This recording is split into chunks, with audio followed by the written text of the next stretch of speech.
Hey guys, welcome back to How to Maximize. So today we're going to learn how to make a new account in TikTok. So first of all, let's open our TikTok application.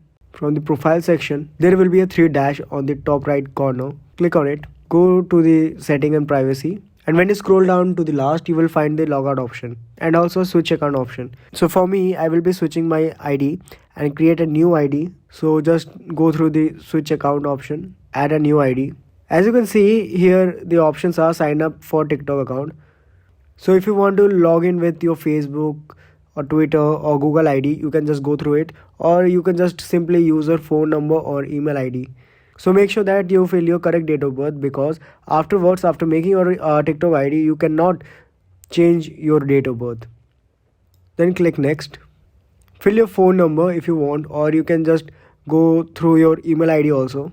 Then you will be getting a code in your phone or your email ID by which you are trying to create a new ID. Fill the pin code here and boom, you have successfully created your TikTok account ID. So that's all for today folks. So if you like this video, leave a like, comment, share and subscribe for more.